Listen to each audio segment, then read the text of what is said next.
हमने अपने पिछले वीडियो में आपको बताया था कि प्रत्यावर्ती वोल्टता, ठीक है, प्रत्यावर्ती वोल्टता के अंतर्गत इनका मान VRMS बराबर हमने निकाला था। VRMS बराबर कितना हुआ था? V0/√2। ये हमने हल किया था, लेकिन इसके अंतर्गत इसका मान भी निकाला जाता है। VRMS इज इक्वल V0 बटे √2 इंटू √2/√2। तो VRMS इज इक्वल, इसका मान कितना होगा? √2 इंटू ये होगा V/2। अब √2 का मान कितना होता है? ये हुआ 1.414/2। V0 2 से इसको सरल कर दिया जाए, 0.2 सत्ते 14, ये हुआ 0.2 सत्ते 14। VRMS बराबर 0.0704, ये 7, ये V0 के मान के बराबर आता है, यानी VRMS बराबर 0.0707 V0 के बराबर होगा। तो इस प्रकार से इनके मान को हम ज्ञात करते हैं। इसी प्रकार से अगर देखा जाए तो अगर कोई धारा होती है, यानी प्रत्यावर्ती धारा, उसके अंतर्गत उसमें अगर तो उसका प्रतिरोध R हो, तो R प्रतिरोध के कारण से उनमें जो उनकी पावर होगी P बराबर V²/R होता है। तो इसके अनुसार इनका वर्गमात मूल मान निकाला जाता है, यानी औसत शक्ति जिसे कहा जाता है। तो औसत शक्ति बराबर क्या होगा? P बराबर V²/R के ये प्राप्त होता है। तो यहाँ पर हम P बराबर V²/R के होगा, यहाँ पर जो मान हम प्राप्त करते हैं इसका मान प्राप्त करेंगे। इसका मान कितना होता है? VRMS होता है। तो VRMS के अनुसार ये होगा V², ये अगर रूट में रखा जाए तो ये VRMS के होगा। तो ये P बराबर कितना हुआ? VRMS बटे R के, ये मान हमको प्राप्त करना होता है और इसका वर्ग करेंगे तो ये मान हमको प्राप्त होगा। तो इस प्रकार से हम देखते हैं कि VRMS बराबर V0 बटे √2 और इसका मान हम इतना प्राप्त करते हैं। अगर इनकी औसत शक्ति का मान निकाला जाएगा तो ये मान हमको प्राप्त होता है। तो ये मान हम प्राप्त करेंगे। ये हमने अपने इसके पहले वाले वीडियो में आपको बताया था, तो आज हम ये बताएंगे आपको। Note this.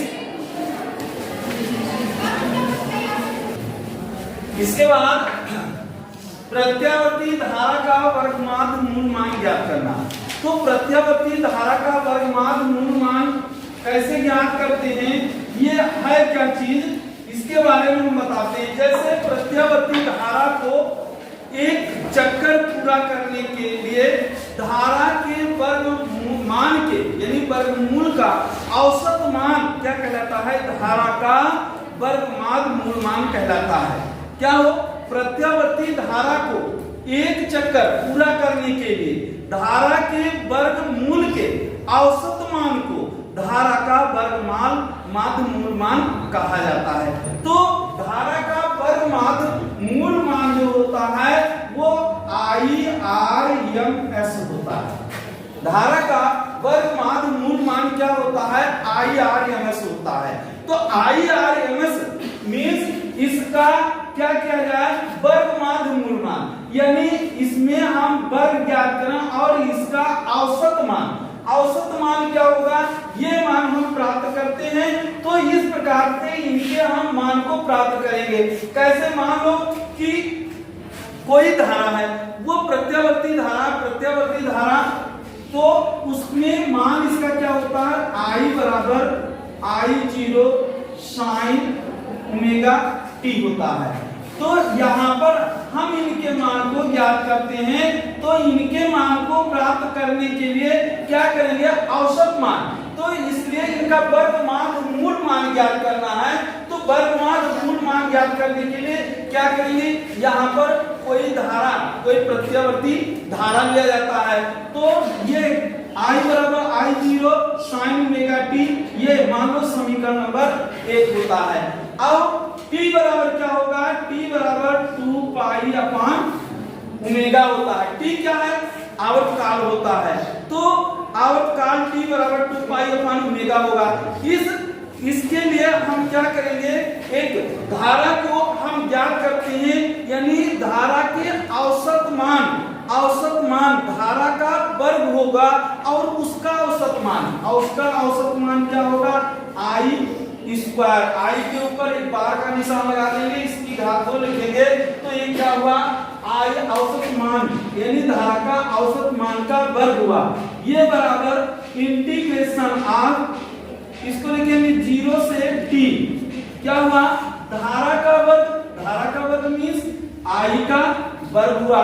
और ये किसके बराबर, ये dt, ये बटे t के, इस प्रकार से लिखते हैं। तो इसको लिखा जा सकता है आई स्क्वायर बार बराबर यहाँ पर 1 बटे T integration of 0 to t I square dt। अब आई का मान कितना है, I zero sine omega T होता है। तो इसके मान को लिखते हैं 1 upon T integration of 0 to T, ये हुआ I zero square sine square omega T dt, ये होगा। अब यहाँ पर t का मान रखें, t का मान कितना है, t का मान ये निकाला है हमने, t बराबर 2 पाई अपान ओमेगा होता है। तो इसके मान को रखेंगे तो 1 upon 2 pi upon omega integration of 0 to 2 pi upon omega, ये हुआ आई जीरो स्क्वायर, ये हुआ sine square omega T dt। अब इसको हम बाहर लिख देंगे, इसको हम नीचे से ऊपर की ओर ले जाएंगे। तो ये हुआ omega upon 2 pi into I square zero integration of 0 to 2 pi upon omega sine square omega T dt, ये प्राप्त होगा। अब इसका सूत्र क्या होगा, cos 2 ओमेगा टी बराबर ये होता है 1 minus 2 sign square omega T. इसको इधर लाएंगे, इधर ट्रांसफर कर देंगे RHS की तरफ, इसको LHS की तरफ लाएंगे। तो ये हुआ 2 साइन स्क्वायर ओमेगा टी बराबर 1 माइनस cos 2 ओमेगा टी।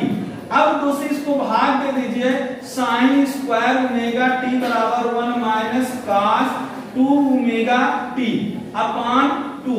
तो यहाँ पर हम इनके मान को लिखते हैं, ये बराबर हुआ omega upon 2 pi I square zero integration of 0 to 2 pi upon omega into 1 minus ये हुआ cos 2 ओमेगा टी dt बटे, इसको क्या लिखेंगे, ये हुआ बटे 2, ये होगा।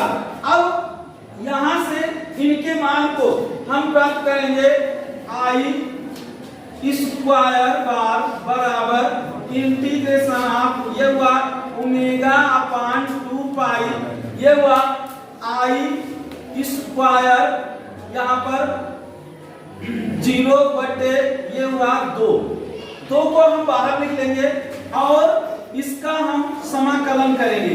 Integration of 0 to 2 pi upon omega 1 minus cos 2 omega T dt, ये प्राप्त होता है। अब यहां से इसको हम तोड़ देंगे, तो इसको हम लिख सकते हैं ओमेगा अपान 2 पाई 2 दूना 4 कर दीजिए, ये हुआ आई स्क्वायर 0 और इसका मान, इसको हम बड़े ब्रैकेट में लिखें और इसको लिख सकते हैं integration of 0 to 2 pi upon omega, ये हुआ dt minus integration of 0 to 2 pi upon omega, ये मान होगा। और यहाँ पर एक चीज और देखना है कि इनका मान हम प्राप्त करेंगे, तो इनके मान के लिए हम क्या करेंगे, इनके मान के लिए cos 2 ओमेगा t, ये हुआ dt, ये बड़े ब्रैकेट में बंद कर देंगे। अब यहां से omega upon 4 pi into I square 0, ये हुआ। और इसका समाकलन कितना होगा, इसका समाकलन होगा dt हो जाएगा, dt का समाकलन t होता है, और इसको हम लिख सकते हैं 0 to 2 pi upon omega minus, यहाँ पर ये क्या है, cos है, तो एक सूत्र होता है cos ax integration of dx बराबर ये होगा 1/a sin ax, ये होता है इसका समाकलन। तो इसका समाकलन क्या होगा, 1/2 ओमेगा इंटीग्रेशन ऑफ, या इंटीग्रेशन हटा देंगे तो इसको क्या लिखेंगे, sin 2 ओमेगा t, और कहां से 0 से 2 पाई अपॉन ओमेगा, इसकी लिमिट है, इसकी लिमिट क्या है, 0 से 2 पाई अपॉन ओमेगा है। अब यहां पर मान रखिए, मान रखेंगे omega upon 4 pi into I square 0, ये मान यहां पर रखेंगे तो ये हुआ 2 पाई अपॉन ओमेगा माइनस 0, ये हुआ माइनस 1/2 ओमेगा इंटू, इसका मान रखेंगे तो साइन 2 ओमेगा इंटू टी का मान 2 pi upon omega minus sine 2 omega, यानी 2 ओमेगा इंटू 0 कर दीजिए, ये बड़े ब्रैकेट के अंदर।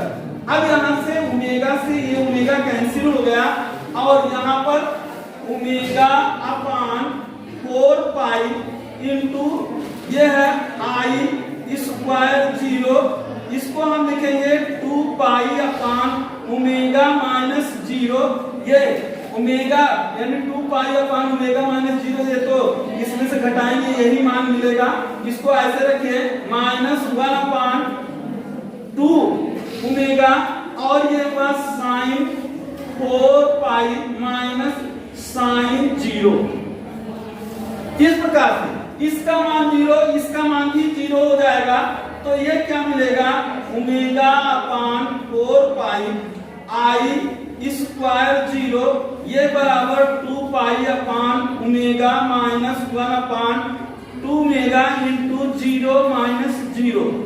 तो ये 0 माइनस 0 मीन्स ये सब 0 हो गया, तो कितना मिला, omega upon 4 pi into I square 0 और बटे इंटू 2 पाई अपॉन ओमेगा, इसका मान क्या है, 0 है, इसको हम छोड़ देंगे। अब यहां से ओमेगा से ये ओमेगा कैंसिल, पाई से ये पाई कैंसिल, तो ये आया आई, या इधर देखिए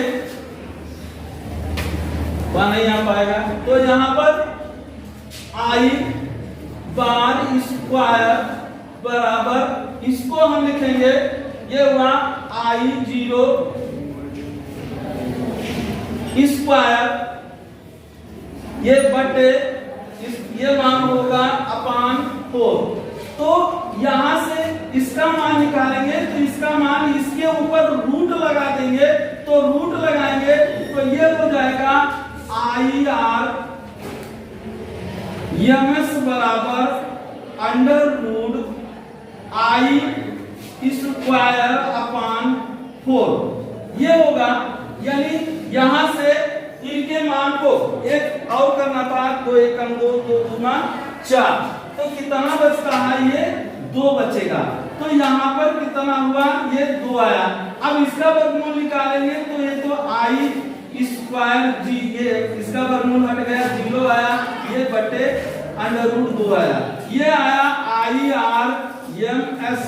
अब √2 से एक मान तो हमारा मिल गया IRMS का।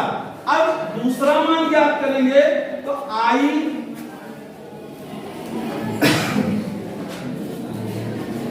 √2 से ऊपर नीचे गुणा कर देंगे, ये आया IRMS बराबर ये हुआ √2 I 0 बटे ये आया 2।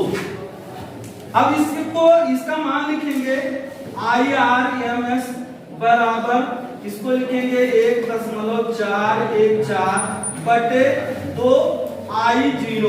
अब इसको भाग दे देंगे तो IRMS बराबर इसका मान जो आएगा वो आएगा 0.707 I0।